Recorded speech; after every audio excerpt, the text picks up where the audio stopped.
Friends, हम लोग जो ओशियन करेंट्स हैं इसको डिस्कस कर रहे थे और हम लोगों ने जो अटलांटिक ओशियन के करेंट्स हैं उसको डिस्कस कर लिया था। अब आज हम लोग जो प्रशांत महासागर यानी कि जो हमारा पैसिफिक ओशियन है इसके करेंट्स को डिस्कस करेंगे। तो यहाँ पर देखिए हम लोग स्लाइड्स की जगह जो बुक की पीडीएफ है उसको डायरेक्ट ही रीड कर लेंगे। तो सबसे पहले बात करते हैं उत्तरी भूमध्य रेखीय धारा की। देखिए, इस धारा की उत्पत्ति में उत्तर पूर्वी व्यापारिक पवनों का सबसे ज्यादा योगदान होता है। तो जो आपकी उत्तर पूर्वी व्यापारिक पवनें हैं वो उत्तरी भूमध्य रेखीय धारा के जन्म के लिए कह लीजिए कि उत्तरदायी हैं। तो ये हो गई आपकी नॉर्थ इक्वेटोरियल करंट। ये यहाँ पर दिखाई गई है नॉर्थ इक्वेटोरियल करंट। ये नॉर्थ इक्वेटोरियल करंट किस वजह से जन्म लेती है? आपकी उत्तर पूर्वी व्यापारिक पवनों की वजह से। इसकी उत्पत्ति मैक्सिको तट के निकट उत्तरी प्रशांत के भूमध्य रेखीय क्षेत्र में होती है। तो हमारा जो उत्तरी प्रशांत महासागर है और यहाँ पर भी जो आपका इक्वेटर का पास का स्थान है, ये देखिए आपकी 0 डिग्री लाइन है। तो जो भूमध्य रेखीय क्षेत्र है आपके मैक्सिको के तट के पास, यहां पर इसका जन्म होता है। यह धारा पूरब से पश्चिम की ओर प्रवाहित होती हुई फिलीपींस द्वीप तक पहुंचती है। तो यह धारा कहां तक पहुंचती है? आपकी फिलीपींस द्वीप। तो यहाँ ये फिलीपींस द्वीप तक देखिए आप देख रहे हैं। एक्चुअल में हम लोगों की दुनिया पूरी गोल है पर यहाँ पर आपको दिखाया नहीं जा सकता है। तो यहाँ पर आपके सामने एक आयताकार मैप है, लेकिन देखिए ये जो आपका नॉर्थ इक्वेटोरियल करंट है ये कैसे आगे जाएगा? यहां से बढ़ता हुआ और इस वाले क्षेत्र से होता हुआ यहां पर राइट साइड में देखिए ये यहां पर होता हुआ और ये जो आपका फिलीपींस है यहां तक ये पहुंचता है। यानी कि मैक्सिको के तट से ये स्टार्ट होता है और फिलीपींस तक ये जाकर के पहुंचता है। भूमध्य रेखीय क्षेत्र में प्रशांत महासागर की चौड़ाई अन्य महासागरों की अपेक्षा अधिक होने के कारण इस धारा में प्रवाहित जल की मात्रा भी अधिक होती है। देखिए ये एक चौड़ी और गहरी धारा है, लेकिन इसका वेग बहुत तीव्र नहीं होता। इस यानी कि इसका चौड़ी है, गहरी है, लेकिन वेग ज्यादा नहीं होता। इसका वेग साधारण तौर पर 20 सेंटीमीटर प्रति सेकंड से कम होता है। शीत ऋतु में इस धारा की दक्षिणी सीमा 6 से 7 डिग्री उत्तरी अक्षांश के मध्य तथा ग्रीष्म ऋतु में 9 से 11 डिग्री उत्तरी अक्षांश के मध्य पाई जाती है। अब ये कुछ डिटेल्स हैं, मान लीजिए आपसे पूछ दिया जाता है तो आपको इसकी डिटेल्स पता होना चाहिए। शीत ऋतु में यह धारा बहुत शक्तिशाली हो जाती है। इस धारा की दिशा और वेग दोनों जो है वर्ष भर स्थिर बने रहते हैं। तो अब देखिए कुछ चीजें और देख लेते हैं। मैक्सिको तट के समीप इसमें कैलिफोर्निया धारा का कुछ जल मिल जाता है। देखिए आपकी ये जो कैलिफोर्निया की धारा है यहां पर देखिए इसका कुछ जल जो है आपके नॉर्थ इक्वेटोरियल करंट में मिल जाता है। फिलीपींस द्वीप के निकट मिंडनाओ के उत्तर में इसकी कई शाखाएं हो जाती हैं। तो फिलीपींस के पास इसकी कई शाखाएं हो जाती हैं। एक शाखा उत्तर की ओर अग्रसर होती हुई क्यूरोशिवो धारा में मिल जाती है, जबकि दूसरी जो शाखा है वो दक्षिण दिशा में मुड़ करके और भूमध्य रेखीय प्रतिधारा में विलीन हो जाती है। तो यानी कि इसके देखिए कुछ पार्ट्स हो जाते हैं और इसके जो पार्ट्स हैं उसमें से एक पार्ट क्या होता है जिसको हम लोग कह सकते हैं सब पार्ट, यानी कि नॉर्थ इक्वेटोरियल करंट के कुछ उपभाग हो जाते हैं। तो एक उपभाग आपका मिल जाता है क्यूरोशियो धारा में। इसके साथ ही एक उपभाग जो यहाँ पर आपको काउंटर करंट दिखाई दे रहा है, देखिए यहाँ पर लिखा हुआ है इक्वेटोरियल काउंटर करंट। तो एक भाग इसका इक्वेटोरियल काउंटर करंट में मिल जाता है। तो हम लोगों ने देखा जो नॉर्थ इक्वेटोरियल करंट है मैक्सिको के तट से स्टार्ट होता है, फिलीपींस के द्वीप तक जो है ये फैला हुआ है और इसके साथ ही ये जो आपका करंट है ये दो पार्ट्स में डिवाइड हो जाता है। एक हिस्सा इसका जो क्यूरोशियो धारा है इसमें मिल जाता है और जो दूसरा हिस्सा है वो इक्वेटोरियल काउंटर करंट में, यानी जो प्रति विषुवत रेखीय धाराएं हैं उसमें जाकर के मिल जाता है। अब बात करेंगे दक्षिणी भूमध्य रेखीय धारा की।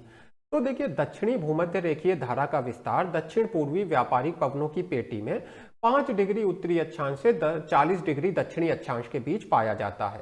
तो 5 डिग्री नॉर्थ से लेकर और 40 डिग्री साउथ तक आपका जो लैटिट्यूड है वहां तक आपको ये साउथ इक्वेटोरियल करंट मिलेगा। मैप में आपको मैं शो कर देता हूं जिससे आपको एकदम क्लियर हो जाए। ये देखिए यहां पर लिखा है साउथ इक्वेटोरियल करंट। तो ये आपका पूरा का पूरा साउथ इक्वेटोरियल करंट दिखाया गया है।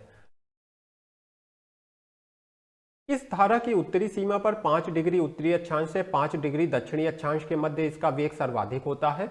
इन्हीं अक्षांशों में इस धारा की स्थिरता भी अन्य भागों की अपेक्षा अधिक होती है। जैसा कि मैंने कहा, डिटेल आप याद भी कर सकते हैं या नहीं भी, डिपेंड करता है कि आपके एग्जाम का नेचर क्या है, किस तरह के क्वेश्चन आते हैं।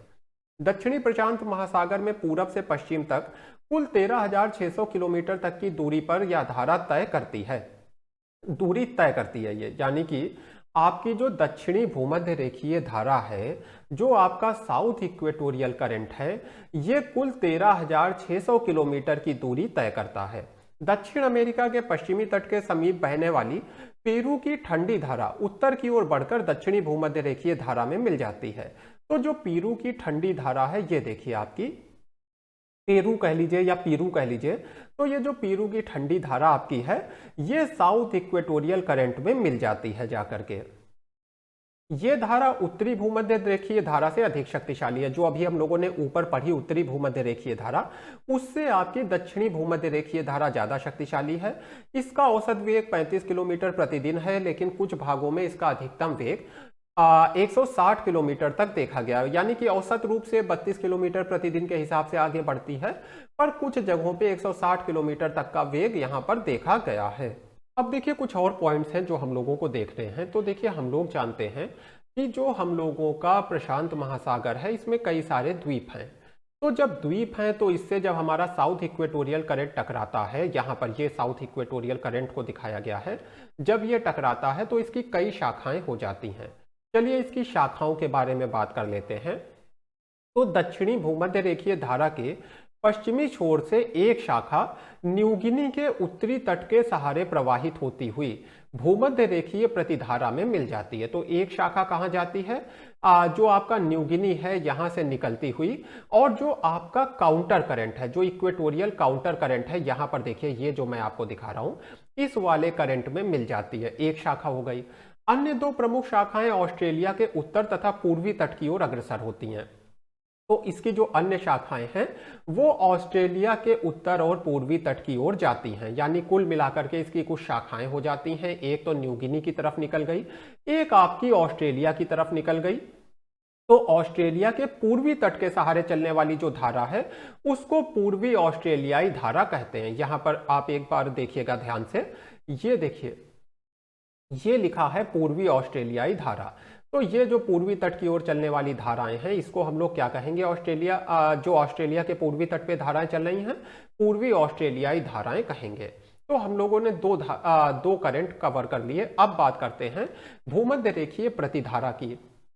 तो देखिए, उत्तरी तथा दक्षिणी भूमध्य रेखीय धाराओं के बीच के क्षेत्र में वर्ष भर पूर्ण विकसित भूमध्य रेखीय प्रतिधारा पश्चिम से पूरब की ओर प्रवाहित होती है। प्रति क्यों है? देखिए, अटलांटिक में भी बताया था, यहां पर भी आपको फिर से बता रहा हूं कि ये अपोजिट डायरेक्शन में चलती है। देखिए, नॉर्थ इक्वेटोरियल करंट किधर जा रहा है? इस डायरेक्शन में। और प्रति विषुवत रेखीय धारा किधर जा रही है? इस डायरेक्शन में। और आपका देखिए, साउथ इक्वेटोरियल करंट भी इधर जा रहा था, केवल जो प्रति विषुवत रेखीय धारा है यही अपोजिट दिशा में जा रही है। यहां पर भी देखिए, ये अपोजिट दिशा में जा रही है। और ये किस डायरेक्शन में बहती है? पश्चिम से पूर्व की ओर। इस विपरीत धारा की उत्पत्ति का सबसे बड़ा कारण है इस विपरीत धारा की उत्पत्ति के वही सब कारण हैं जो अटलांटिक महासागर के प्रतिधारा उत्पन्न करने के लिए उत्तरदायी हैं। यानी कि एक बार रिवाइज करा देता हूं, अटलांटिक महासागर में ये प्रतिधारा क्यों विकसित हुई थी? देखिए, कारण यह था कि जो समुद्र तट था, वहां पर लगातार पानी जमा हो रहा था। क्यों जमा हो रहा था? क्योंकि व्यापारिक हवाएं चल रही हैं। जो व्यापारिक हवाएं चल रही हैं, तो वो अपने साथ समुद्री धाराओं को ले जा रही हैं। यानी समुद्री धाराएं मतलब जल को, और जल कहां जमा हो रहा है? तटों के पास। तो क्या हुआ था? तटों पर जो समुद्र का जल का स्तर है वो ऊपर हो गया, और जो आगे का जल है वहां पर जल स्तर नीचे हो गया। जब जल स्तर इस तरह से हो जाएगा, एक जगह पे ऊपर, दूसरी जगह पे नीचे, तो ग्रेविटी अपना काम करेगी, यानी यहां से जल इस डायरेक्शन में जाएगा। यही जल जो यहां पर जमा हो गया, जिसको कह लीजिए एक तरह का टीला जैसा पानी का बन गया, और फिर यहां से जो बहता हुआ जल इधर जा रहा है, यही प्रतिविषुवत रेखीय धारा है, जो आपको यहां पर दिखाई गई है इक्वेटोरियल काउंटर करंट के रूप में।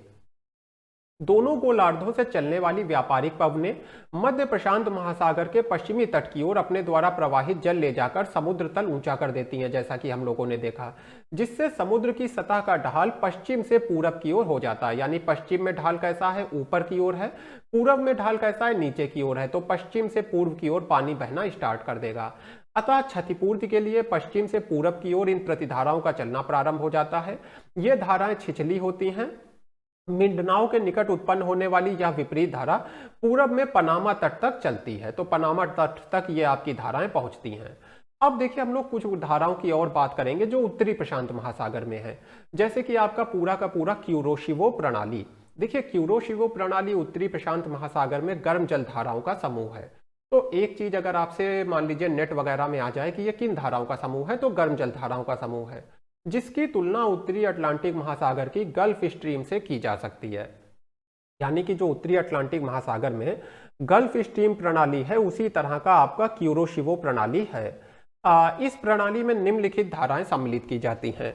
देखिए क्यूरोशिवो धारा हो गई, इसमें सुशिमा धारा हो गई, क्यूरोशिवा की उत्तरी शाखा हो गई, ओएशिवो धारा हो गई और क्यूरोशिवो प्रतिधारा हो गई। तो चलिए सबसे पहले बात करते हैं क्यूरोशिवो धारा की। अच्छा देखिए अगर इसको हम लोग फिगर में देखें तो जैसे यहाँ पर आपकी क्यूरोशियो दिखाई गई है, इसके साथ ही आपकी यहाँ पर जो सुशिमा धारा है वो दिखाई गई है, यहाँ पर ओयाशियो धारा दिखाई गई है। तो हालांकि इन धाराओं को आप मैप में देख सकते हैं, लेकिन अलग अलग याद करने की जरूरत नहीं है। यहाँ पर देखिए जिस तरह से दिखाया गया है, इसको आप क्यूरोशियो धारा कहिए और इसको आप ओयाशियो धारा कहिए, इतना आपके लिए पर्याप्त होगा। तो देखिए क्यूरोशिवो धारा जो है ये वास्तव में क्यूरोशिवो मुख्य धारा उत्तरी विषुवत रेखीय धारा का ही विस्तार है। देखिए हम लोगों ने देखा ये आपका नॉर्थ इक्वेटोरियल करंट है, इसी का विस्तार है आपकी क्यूरोशिवो धारा। इस धारा की जो शाखा उत्तरी फिलीपींस तथा फार्मोसा के पूर्वी तट के सहारे उत्तर दिशा में आगे बढ़ती है, उसे क्यूरोशिवो नामक गर्म धारा की उत्पत्ति होती है। तो यानी कि हमारी जो विषुवत रेखीय धारा है, इसकी जो एक शाखा हम लोगों ने देखा था फिलीपींस और फार्मोसा के पूर्वी तट के सहारे आगे बढ़ती है, वही आपकी क्यूरोशिवो धारा की उत्पत्ति का कारण है। तो देखिए थ्योरी में चीजें कठिन लगती हैं, बट एक्चुअल में अगर आप फिगर में देखेंगे तो बहुत ईजी है। हम लोगों ने देखा था कि नॉर्थ इक्वेटोरियल करंट जो है ये डिवाइड हो जाता है, इसकी उप शाखाएं हो जाती हैं, तो इसी की एक शाखा जो है क्यूरोशियो धारा की उत्पत्ति का कारण बनती है।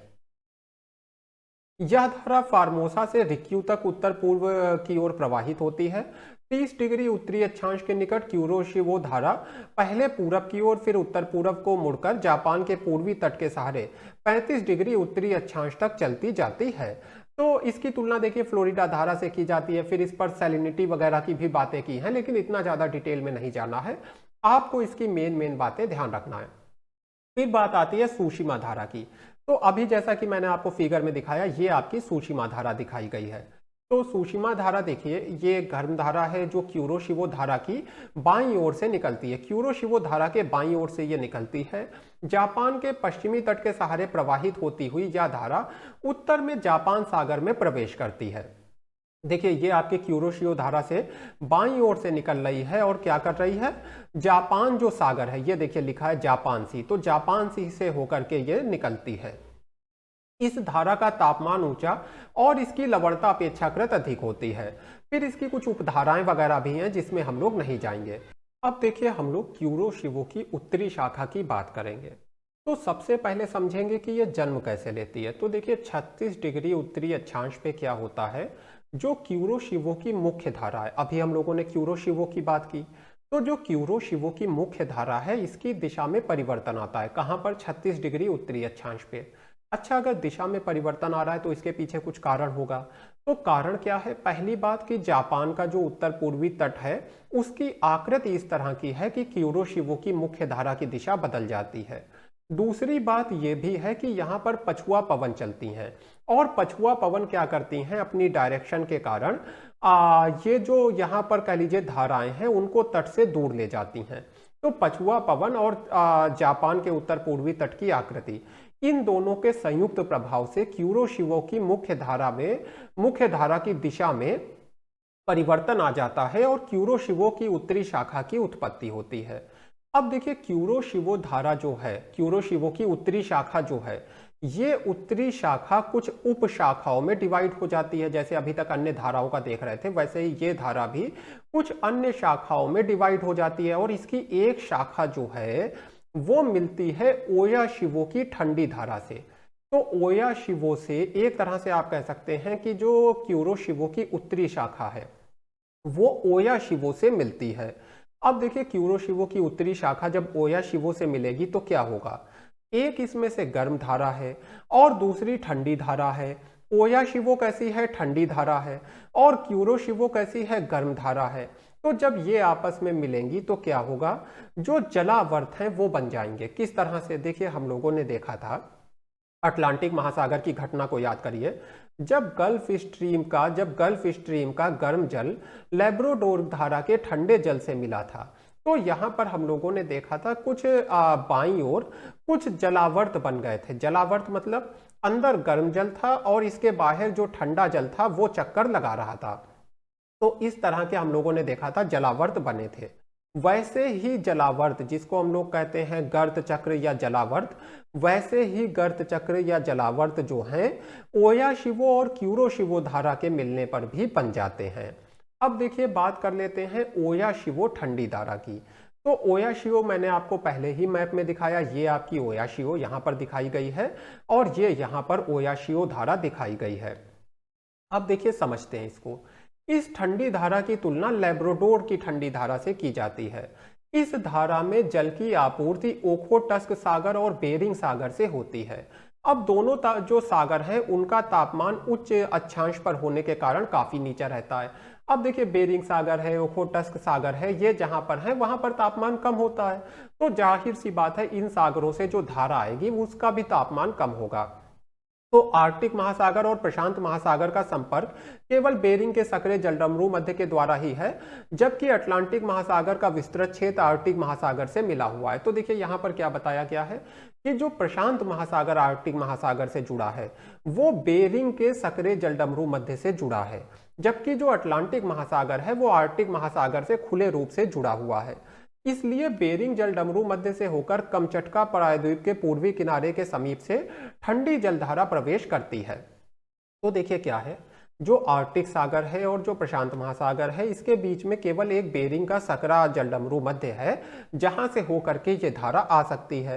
तो जाहिर सी बात है उसी स्थान से होकर के ये धारा प्रवेश करती है। इस ठंडी धारा में लवणता की मात्रा अपेक्षाकृत कम पाई जाती है, 33.5% तक। ये धारा जाहिर सी बात है ग्रीष्म ऋतु की अपेक्षा शीत ऋतु में उत्तर प्रशांत महासागर में अधिक दूर दक्षिण की ओर प्रवाहित होती है।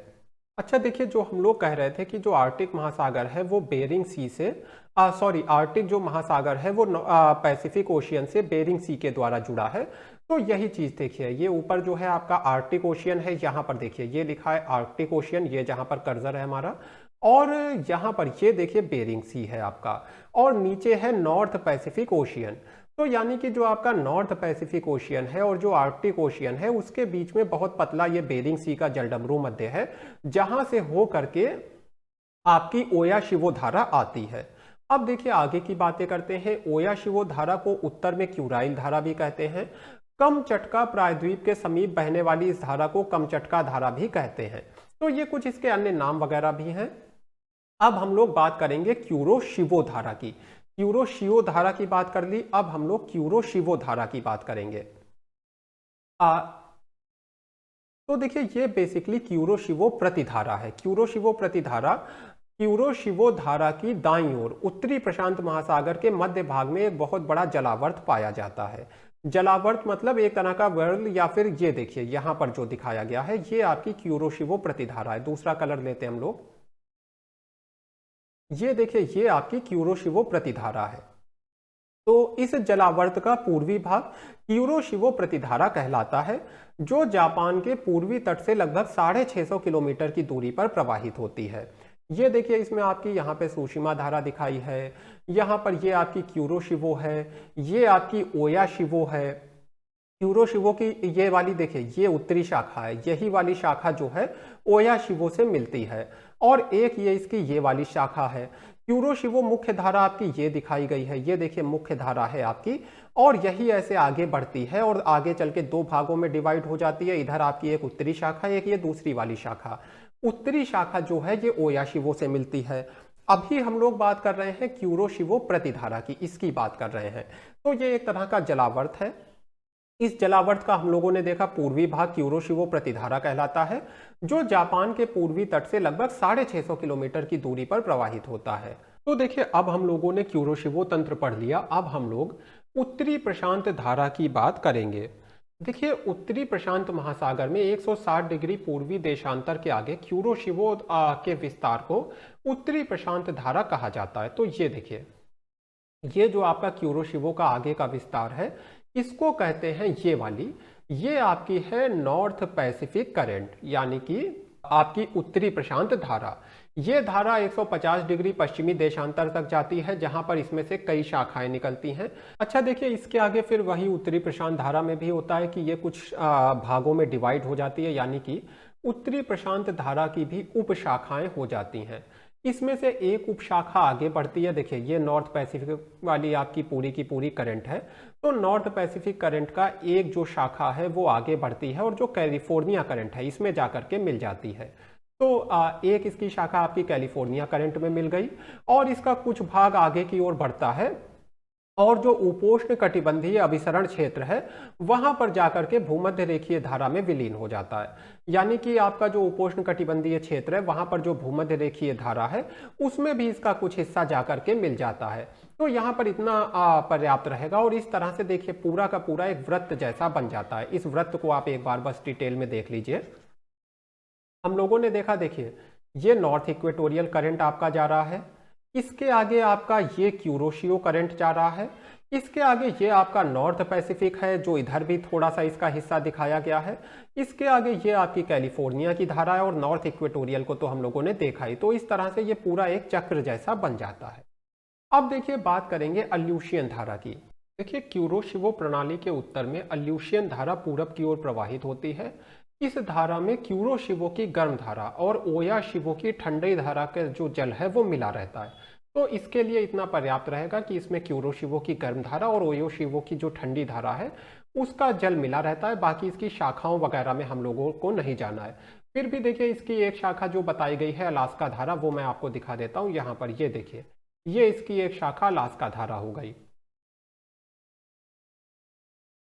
अब देखिए बात करेंगे कैलिफोर्निया की ठंडी धारा की। तो उत्तरी प्रशांत महासागर में चलने वाली अल्यूशियन धारा की जो शाखा दक्षिण मुड़कर उत्तरी अमेरिका के पश्चिमी तट के सहारे प्रवाहित होती है वो कैलिफोर्निया धारा कही जाती है। तो ये देखिए, ये कैलिफोर्निया धारा है, अल्यूशियन धारा का वो हिस्सा जो मुड़ गया आपके दक्षिण दिशा में और कैलिफोर्निया की ओर प्रवाहित हुआ, कैलिफोर्निया तट के किनारे किनारे। इसको हम लोग कहते हैं कैलिफोर्निया धारा। ये कैसी है? ठंडी धारा है। इसकी पीरू अथवा कनारी की ठंडी धाराओं से तुलना कर सकते हैं। कैलिफोर्निया तट के निकट से देखिए, कैलिफोर्निया तट पर क्या है, उत्तर पूर्वी व्यापारिक पवनें क्या करती हैं, जो जल है उसको दूर कर देती हैं तट से, यानी कि व्यापारिक पवनें जल को समुद्र के तट से दूर लिए जाती हैं। तो अब देखिए, जहां पर भी मैंने आपको बताया है जल कम होगा, आसपास के स्थानों से जल आने लगेगा। तो यानी कि कैलिफोर्निया की जो धारा है ये इस जल की जो क्षति हुई है उसकी पूर्ति करती है। यानी कैलिफोर्निया धारा जो इस स्थान पर जल की कमी हो गई, कैलिफोर्निया तट पर जल की कमी हो गई। क्यों कमी हो गई? क्योंकि व्यापारिक पवनें जल को दूसरी जगह लिए गई। तो कैलिफोर्निया की धारा क्या करेगी? जल को ला करके वापस से यहां पर जमा करेगी। अब देखिए, हम लोग पीरू की ठंडी धारा की बात करेंगे। यहाँ पर देखिए, मैं आपको एक चीज क्लियर कर देना चाहता हूँ कि जो आपने एल नीनो का नाम सुना है और जो ला नीना का नाम सुना है, ये भी प्रशांत महासागर के ही करेंट्स हैं, लेकिन इनको हम लोग यहाँ पर डिस्कस नहीं करेंगे। इनको डिस्कस किया जाएगा क्लाइमेटोलॉजी में, यानी कि जो आपका जलवायु विज्ञान है वहाँ पर हम लोग इनको डिस्कस करेंगे जब हम लोग इंडियन मानसून वगैरह को समझ रहे होंगे। अभी के लिए बस मैंने इसलिए आपको बता दिया कि ये हिस्से हैं, जिससे अगर आप कभी प्रशांत महासागर की धाराओं के बारे में लिख के आ रहे हैं तो आप एल नीनो और ला नीना को मिस ना करें। लेकिन पढ़ने को ये आपको हमारे जो क्लाइमेटोलॉजी की क्लासेस होंगी वहां पर ये आपको पढ़ने को मिलेंगी। तो आते हैं पीरू की ठंडी धारा पे। ये एक ठंडी धारा है जो दक्षिण अमेरिका के पश्चिमी तट के किनारे दक्षिण से उत्तर और उत्तर पश्चिम की ओर प्रवाहित होती है। इसे हम्बोल्ट धारा भी कहते हैं, क्योंकि इस धारा का सबसे पहला पता जो लगाया था वो हम्बोल्ट ने लगाया था। चिली और पीरू तट के निकट जब ये धारा प्रवाहित होती है तब वहां इसे पीरू धारा का नाम दिया जाता है। ये देखिए आपकी पीरू धारा हो गई। यहाँ पर चिली और पेरू तट के निकट ये पीरू धारा आपकी प्रवाहित होती है। ये हम लोगों को पता है कि उपयुक्त देशों के तट के समीप इस धारा को पीरू तटवर्ती धारा तथा तट से अधिक दूरी पर इसको पीरू महासागरीय धारा कहते हैं। तो ये आपकी पीरू की ठंडी धारा के बारे में कुछ बातें हो गई। अब जैसा कि मैंने कहा एल नीनो और ला नीना, इनको हम लोग अभी के लिए स्किप कर रहे हैं क्योंकि ये हमको समझना है जब हम लोग पढ़ेंगे अपना क्लाइमेटोलॉजी को। अब अंतिम रूप से हम लोग पछुआ पवन प्रवाह के बारे में बात करेंगे और प्रशांत महासागर की जितनी धाराएं हैं वो सभी कंप्लीट हो जाएंगी। तो दक्षिणी प्रशांत महासागर के उच्च अक्षांशों में यानी कि 40 डिग्री दक्षिण से 55 डिग्री दक्षिण अक्षांशों के बीच पछुआ हवाएं स्थल खंड के अवरोध के अभाव में प्रचंड वेग से चलती हैं। ये चीज आपको पता है कि जो दक्षिणी प्रशांत महासागर है वहां पे कोई स्थल खंड नहीं है यानी अवरोध नहीं है, तो इसकी वजह से पछुआ हवाएं बहुत तेजी से चलती हैं। इन्हीं सनातनी पछुआ हवाओं के द्वारा यानी इन्हीं हवाओं के द्वारा जो धाराएं उत्पन्न होती हैं पश्चिम से पूरब की ओर प्रवाहित होने वाली ठंडी धारा, उसको हम लोग पछुआ पवन प्रवाह या दक्षिणी प्रशांत धारा कहते हैं। वास्तव में ये ठंडी धारा अंटार्कटिक परिध्रुवीय धारा का ही एक भाग है। इसको पहले मैप में देख लेते हैं। तो देखिए यहाँ पे आपको ये अंटार्कटिक वाली सरकमपोलर पूरी की पूरी धारा दिख रही है और यहीं पर आपका ये साउथ पैसिफिक करंट ये रहा, ये हो गया आपका साउथ पैसिफिक करंट। तो देखिए हम लोगों ने देखा कि जो पछुआ हवाएं बहुत तेजी से चलती हैं उसकी वजह से ही आपका साउथ पैसिफिक करंट या पछुआ पवन प्रवाह जो है इसकी वजह से दक्षिणी प्रशांत धारा उत्पन्न होती है। ये ठंडी धारा जो है अंटार्कटिक परिध्रुवीय धारा का ही एक भाग है, यानी कि ये जो आपकी अंटार्कटिक सरकमपोलर करंट है उसका ही ये एक भाग है। इसका विस्तार ऑस्ट्रेलिया के दक्षिण में स्थित तस्मानिया द्वीप और दक्षिण अमेरिका के पश्चिमी तट के मध्य में पाया जाता है। इस धारा का वेग गरजने वाली चालीसा से नियंत्रित होता है। फिर देखिए वही बातें आगे हैं कि अन्य शाखाओं में विभाजित हो जाती है, लेकिन हम लोगों को इतना डिटेल में नहीं जाना है। और देखिए इसकी जो एक शाखा है वो पीरू की ठंडी धारा में मिल जाती है। जैसा कि हम लोग देख सकते हैं कि जो साउथ पैसिफिक करंट है ये आपका पेरू की जो शाखा है या कह लीजिए जो पीरू की जो धारा है उसमें जाकर के मिल जाती है। तो ये हम लोगों की देखिए जितनी भी आपके प्रशांत महासागर की धाराएं थी ठंडी गर्म सभी को हम लोगों ने डिस्कस कर लिया। अब हम लोग अगली क्लास में अपनी हिंद महासागर की धाराओं को डिस्कस करेंगे और इसके बाद ओशियन करंट का जो हमारा टॉपिक है ये कंप्लीट हो जाएगा।